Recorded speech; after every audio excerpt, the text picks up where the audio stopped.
Bonjour, mesdames et messieurs. Simon Brière, votre stratège de marché principal d'RGO Canada. Donc, on part avec l'exportation aujourd'hui jeudi. Donc, exportation dans le blé. Bon, ancienne récolte, il n'y en a plus, là, c'est normal, quasiment plus d'exportation. Ça bat quand même la nouvelle dans quelques semaines. 373 000 tonnes, c'est pas mauvais. Dans le maïs, ancienne récolte, hein, je le dis, ancienne récolte, quasiment 550 000 tonnes. Dans les moyennes, ce qui est important là-dedans, c'est regardez, la nouvelle récolte, 5,7 millions de tonnes en Chine. Donc, ça, là, c'est très, très, très, très fort. On met des petits plus un peu partout. Donc, 5 millions de tonnes, là, si j'étais dans ce graphique-là, ça ferait 5 millions de tonnes ici. Okay? Donc, c'est très fort, ce booking-là. Mais c'est pour l'automne. Ce n'est pas de l'ancienne récolte, c'est de la nouvelle, l'automne. Et regardez qu'est-ce que ça fait au niveau. J'ai commencé à fabriquer ces petits graphiques-là. Là. Les intentions là, de vente pour l'automne. La Chine est rendue à 10,7 millions de tonnes. L'année dernière, au total, ça a été 8. Donc, on n'est même pas rendu à récolte. Puis, il y a des carnets de livraison de bouquets pour 10,7 millions. Et ça, c'est juste pour la Chine. OK? C'est juste pour la Chine. Si je prends ces ventes-là pour tous les autres pays, j'arrive à 14,6. Donc, 14,6 pour toutes, 10,7 pour la Chine. Donc, si j'enlève la Chine, on aurait une année plutôt normale, je dirais, dans les moyennes pour ce qui est des commandes d'automne. Très, très fort au niveau de la Chine. Dans le soya, là non plus, 55, c'est quasiment rien. Pour la nouvelle récolte, 250, non, ça s'ajoute au carnet de commandes d'automne. Dans le porc, ça est bien revenu cette semaine, là, 45 000 tonnes. C'est une très bonne semaine d'exportation pour le porc. Dans l'inox, justement, on va regarder un peu au prix cash, très, très fort prix cash.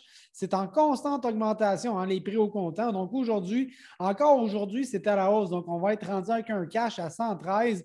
C'est plus élevé qu'à pareille date là, en 2014 dans le cas de la DEP. Donc, très, très fort pour l'élevage.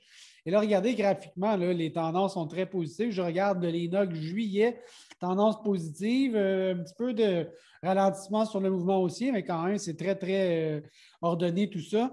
Et avec le cash à 113, le marché ne s'attend pas à que ces prix comptants-là dérougissent. Hein. Le juin est à 115, juillet à 117, le août à 113. Donc, tous les mois d'été sont supérieurs au prix cash de 113 actuellement. Donc, c'est que le marché s'attend à ce que le cash pourrait continuer d'augmenter. Hein, on va voir ce qui va arriver dans les prochaines semaines. Mais c'est très positif pour les contrats LH à la Bourse de Chicago. La Chine, maintenant, un peu de manipulation. Je vais être prudent dans ce que je dis. Ce n'est pas vraiment de la manipulation, mais quand même. La Chine, cette semaine, a cancellé des cargos de maïs. Le prix a chuté fortement. Et tout d'un coup, hein, par hasard, quand les prix étaient devenus plus intéressants, ben, ils l'ont racheté. Aujourd'hui, on était plus 40. Fait qu'on s'amuse à jouer au yo-yo, moins 40 cents, plus 40 cents. C'est un marché un peu bipolaire, je vous dirais. Météo, il annonce des températures un peu plus froides. Ça ne sera pas chaud pour la pompe à l'eau. Et j'ai vu certains endroits, peut-être même des risques de gel dans les prairies canadiennes. Et là, le blé de Minneapolis, le blé de printemps, on en a beaucoup, nous autres ici au Canada, du blé de printemps. Et ça a réagi. Donc, la hausse du blé aujourd'hui, un peu en sympathie avec le maïs qui était à 40 cents, les autres types de blé aussi. Mais la météo, avec un risque de gel au Canada, on s'est ajouté en conséquence. Graphiquement, je regarde le maïs, cette moyenne mobile de 50 jours que je pense qui est important dans le marché. On l'avait traversé hier. Finalement, le marché baisse, il remonte. C'est un scénario que je trouve qu'on avait connu en mars et qui nous avait propulsé ensuite de ça dans les semaines suivantes, une hausse de 35 %. Et là, si c'est la même chose, et là, je ne dis pas que c'est ça qui va arriver, mais disons qu'on a quelque chose qui se ressemble, ben, ça pourrait pousser les contrats assez fortement à la hausse. Mais enfin, ce n'est pas une certitude loin de là, mais c'est un mouvement qu'on a connu il y a quelques mois. Dans le soya de novembre, je regarde pour l'automne, c'est assez steady. Hein? C'est aussi stable que Roger Federer qui joue au tennis et qui gagne les tournois. Okay? Donc, ça va bien. On est en haut des moyennes mobiles. Les tendances sont positives.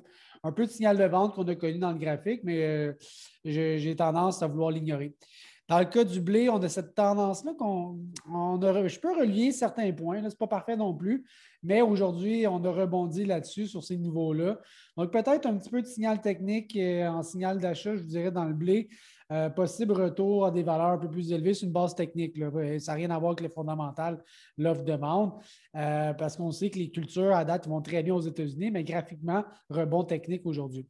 Donc voilà pour cette semaine. Aujourd'hui, on se reparle plus tard. Bonne journée, bye bye.